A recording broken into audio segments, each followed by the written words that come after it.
This is video number 3 of 4 in the series on how to make a flat spine binding for a sketchbook or a journal. We have previously made a video about how to prepare the signatures and the flyleaf end sheets, and another video about how to sew those signatures together. Now it's time to treat the spine to solidify it to one whole, putting the tarlatan super on the back and also sewing a headband or two onto the book in preparation for the next video, which will be a demonstration on how to make the case for the book and how to perform the procedure called casing in, which will conclude the 4 videos for this series.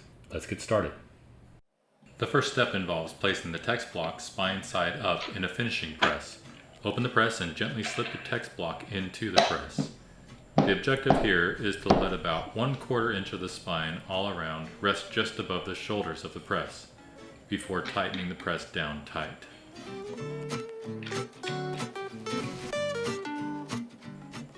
Using the belly of the bone folder, firmly press and smooth out the peaks of each signature. Work from the center of the spine towards the ends, not the other way around. Avoid using the edge of the bone folder as it may damage the spine. Pay special attention to pressing the threads down. Apply glue onto the spine and brush it liberally into the gaps between the signatures. Again, work from the center towards the ends, not the other way around.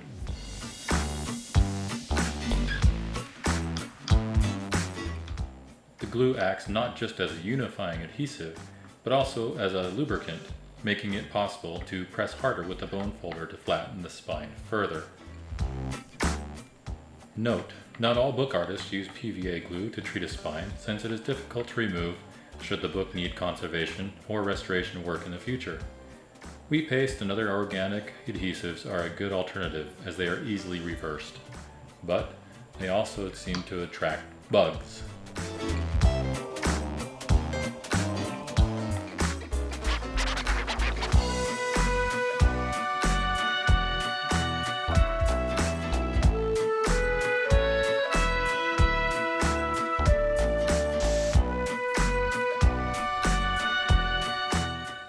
I'm using a piece of tarlatan, or starched cheesecloth, as a quote-unquote super or reinforcing hinge. Fold it in half and cut bevels on the corners. The length of the tarlatan should be the same, if not a bit shorter, than the spine.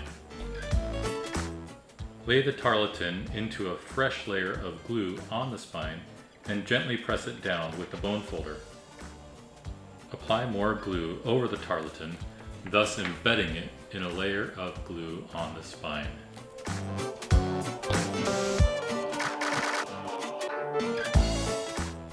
I'm folding a scrap of paper the same width as the spine and about 4 inches long. This scrap will hold a cord that will act as the wrapping cord for the sewn headbands.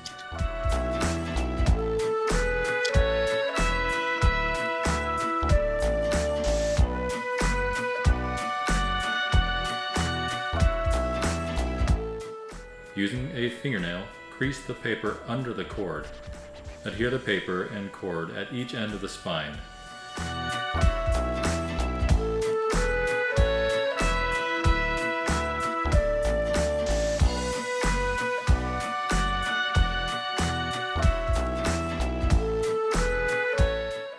The cord should be flush with the spine and rest on the head or the tail.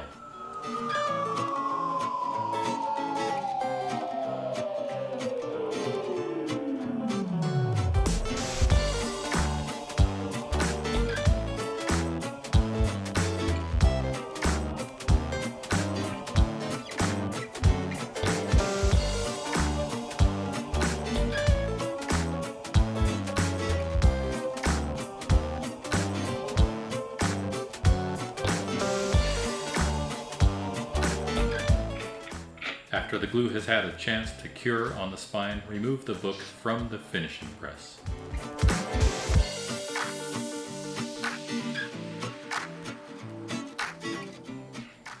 I'm preparing to sew the headbands by tabbing the gutters of each signature. This will help during sewing, as it is important to occasionally anchor the headbanding thread through the gutters of the signatures. and it is difficult to do so if you don't know where they are. These tabs help identify where those gutters are.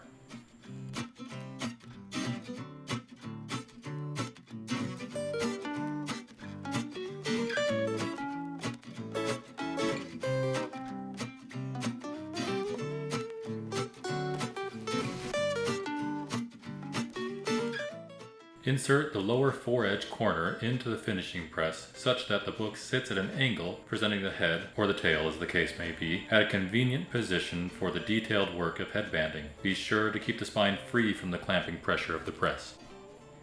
Thread 2 lengths of contrasting silk headbanding thread, about 30 inches of each, onto 2 separate needles. Double the thread over so that the needle sits at the apex of the thread. Tie the ends of the 2 colors of thread together using a simple overhand knot.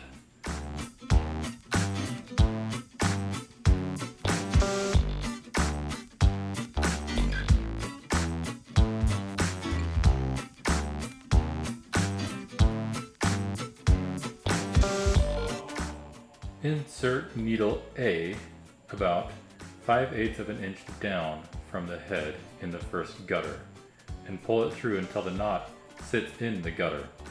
Then wrap thread A over the wrapping cord toward the foredge of the book.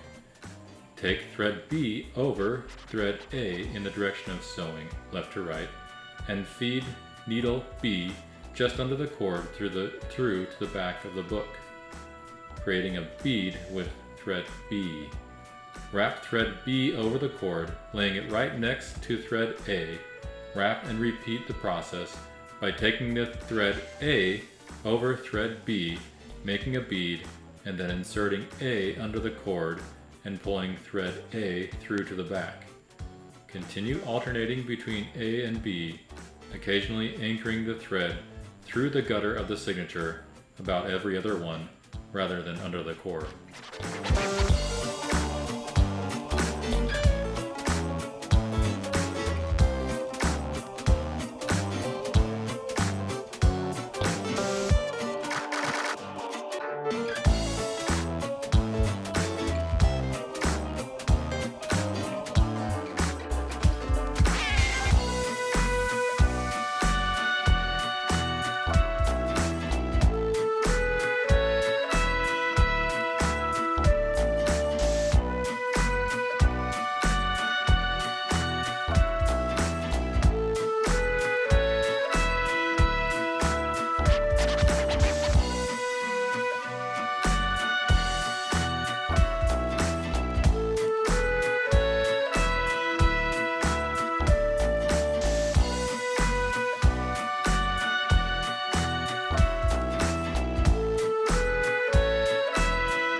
Eventually, you will have progressed all the way across the head, and your thread will be resting just over the final gutter. Anchor both threads through the gutter in the same piercing.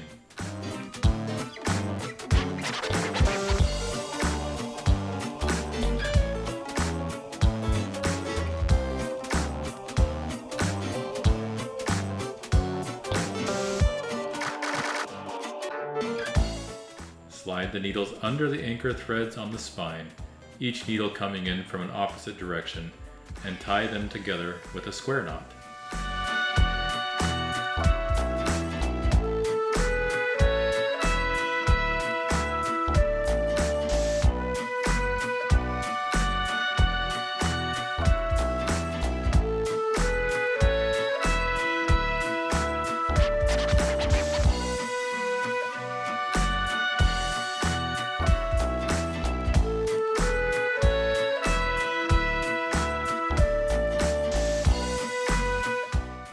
Clip the threads and glue them down with a daub of PVA.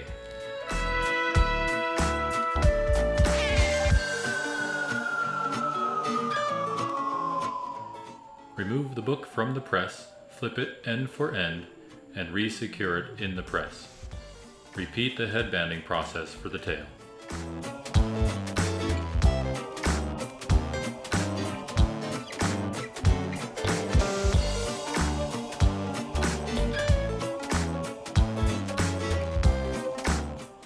Headbands exist contemporarily as purely a decorative device, but historically they served a structural function as well. Initially, the covers of books were glued to the spine as well as to the end pages of a text block. A book that was used a lot suffered from having the cover material pulled from the spine as the book was repeatedly pulled off the shelf. The headband served to keep the cover bound to the spine by providing a convenient pulling tab of sorts.